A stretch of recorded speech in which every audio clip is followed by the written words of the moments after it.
పహల్గామ్ ఉగ్రదాడిపై ప్రధాని మోదీ అధ్యక్షతన కేంద్ర సర్కార్ కీలక భేటీలు నిర్వహిస్తుంది.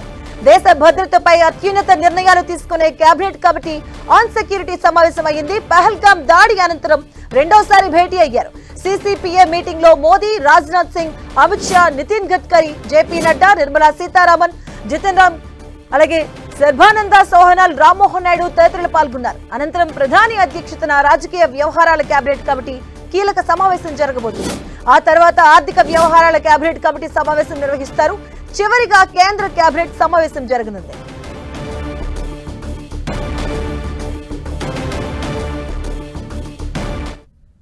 ఇదే అంశానికి సంబంధించిన పూర్తి అప్డేట్స్ మా కరెస్పాండెంట్ గోపి అందిస్తారు. గోపి,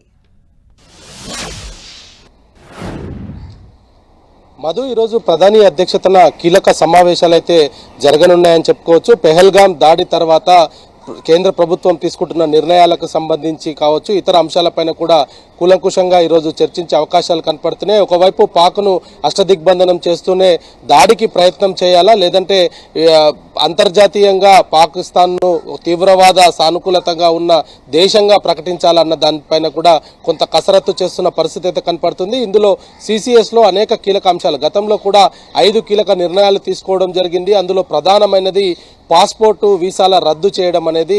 ఎందుకంటే భారత్ నుంచి స్టూడెంట్ వీసాల పైన పాకిస్తాన్కు వెళ్ళి అక్కడి నుంచి తిరిగి ఉగ్రవాద కార్యకలాపాలను పెంపొందించే దిశగా తిరిగి భారత్కు వస్తున్నారనేది కూడా గుర్తించడంతో ఈ నిర్ణయం తీసుకోవడం జరిగింది. అయితే ఈరోజు 3 మీటింగులు కూడా, ఒకటి సిసిఏ, అదేవిధంగా సిసిపిఏ, తర్వాత సిసిఎస్, ఈ 3కు సంబంధించి కూడా పహల్గాడి దాడి తర్వాత జరుగుతున్న పరిణామాలు, దేశవ్యాప్తంగా కూడా మోదీ ఏం చేస్తారంటూ కూడా ఎదురు చూస్తున్న నేపథ్యంలో నిన్న కూడా జరిగిన సమావేశంలో రాజ్నాథ్ సింగ్ 3 డిఫెన్స్కు సంబంధించిన అధికారులతోటి చర్చించిన సమయంలో కూడా మోదీ చాలా కీలకంగా వాళ్లకు కొన్ని హామీలు కూడా ఇవ్వడం జరిగింది. ఎలా దాడి చేయాలి, ఎలా మీరు దీన్ని ఇష్యూను సాల్వ్ చేస్తారన్న దానిపైన పూర్తి నిర్ణయ అధికారాలు కూడా అధికారులకే వదిలేస్తున్నట్టుగా కూడా ఆయన చెప్పడం అనేది కూడా చాలా కీలక పరిణామం. మరి ఈరోజు ఈ 3 సమావేశాల అనంతరం కేంద్ర కేబినెట్ సమావేశం ఉంది. కేంద్ర కేబినెట్ సమావేశాలలో ఈ 3 సమావేశాలలో తీసుకున్న నిర్ణయాలపైన కేబినెట్ ఆమోదించే అవకాశాలు కనపడుతున్నాయి. ఏ నిమిషమైనా దేశంలో యుద్ధం రావచ్చు అన్న కొన్ని సంకేతాలు అయితే వెళ్తున్న నేపథ్యంలో పాకిస్తాన్కు ఇప్పటికే ఎల్ఓసి వెంట పూర్తిగా భయాందోళనలో ఎక్కడికక్కడ సైన్యాన్ని మోహరించిన పరిస్థితి అయితే కనపడుతుంది. అయితే ఉగ్రవాద శిబిరాలనే లక్ష్యంగా చేసుకుని దాడులు అయితే ఉంటాయి అనేది మాత్రం చాలా స్పష్టంగా సంకేతాలు అయితే అందుతున్న పరిస్థితి ఉంది. అది పాక్ ఆక్రమిత కాశ్మీర్ నుంచి మొదలు పెడతారా, లేదంటే పాకిస్తాన్లో ఉన్న ఏదైతే ఉగ్రవాద స్థావరాలపైన దాడి చేస్తారన్న దానిపైన కూడా కొంత చర్చ అయితే జరుగుతున్న పరిస్థితి ఉంది. ఈరోజు 11 గంటలకు, అంటే కొద్దిసేపటి క్రితమే ప్రారంభమైన ఈ యొక్క సమావేశాలకు సంబంధించి ఇటు ఉన్నతాధికారులు, అదేవిధంగా మంత్రులతోటి కూడా చర్చ జరపనున్నారు. అదేవిధంగా ఈ యొక్క ఫైనాన్స్కు సంబంధించిన అంశంలో కూడా నిర్మలా సీతారామన్ తోటి కూడా చర్చించే అవకాశాలు కనపడుతున్నాయి. యుద్ధం అనివార్యమైతే దేశంలో ఉన్న ఆర్థిక పరిస్థితి ఏ విధంగా ఉండబోతుంది, ఆర్థిక భారం ఏ విధంగా పడబోతుంది అన్న దానిపైన కూడా నిర్మలా సీతారామన్ తోటి చర్చించే అవకాశాలు కనపడుతున్నాయి. ఒకవైపు రాజ్నాథ్ సింగ్, అదేవిధంగా హోంశాఖ మంత్రి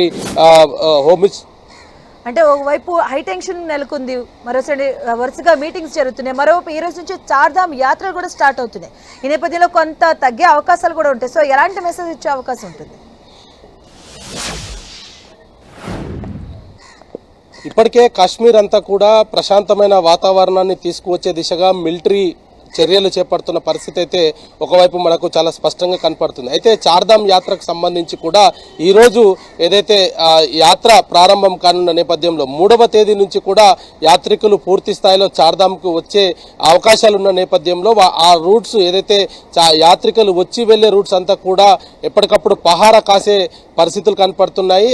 ఇప్పటికైతే ఇటు జమ్మూ కాశ్మీర్ అంతటా కూడా ఉగ్ర దాడులు జరగకుండా ఉండే విధంగా పూర్తి స్థాయిలో చర్యలు చేపడుతున్నారు. మరొక వైపు స్లీపర్ సెల్స్ యాక్టివేట్ అయ్యాయన్న ఇంటెలిజెన్స్ సమాచారం మేరకు దాదాపు 48 టూరిస్టు స్పాట్లను కూడా కేంద్ర ప్రభుత్వం మూసివేయడం జరిగింది. జమ్మూ కాశ్మీర్ ప్రభుత్వం కూడా దీన్ని ధృవీకరించడం జరిగింది. ఆయా ప్రాంతాలకు రాకుండా ఉండాలనేది కూడా టూరిస్టులకు చెప్తున్న పరిస్థితి ఉంది. ఒకవైపు వేసవి సెలవులు కావడం దక్షిణ భారతదేశంలోనే కాకుండా భారతదేశం అంతటా కూడా కాశ్మీర్లో కొంత వాతావరణం చల్లగా ఉంటుంది కాబట్టి అక్కడికి వెళ్ళాలి అన్న ఆలోచనతోటి ఈ ఏప్రిల్ మే జూన్లోనే ఎక్కువ శాతం టూరిస్టులంతా కూడా జమ్మూ కాశ్మీర్ ను సందర్శిస్తున్న నేపథ్యంలో ఇటు పూర్తి స్థాయిలో భద్రతను ఏర్పాటు చేస్తూనే ఇటు చార్ధామ్ యాత్ర కావచ్చు, జమ్మూ కాశ్మీర్లో ప్రశాంతమైన వాతావరణం కావచ్చు, వాటన్నిటికీ సంబంధించిన నిర్ణయాలు ఈరోజు కేంద్ర కేబినెట్ లో తీసుకునే అవకాశాలు కనపడుతున్నాయి.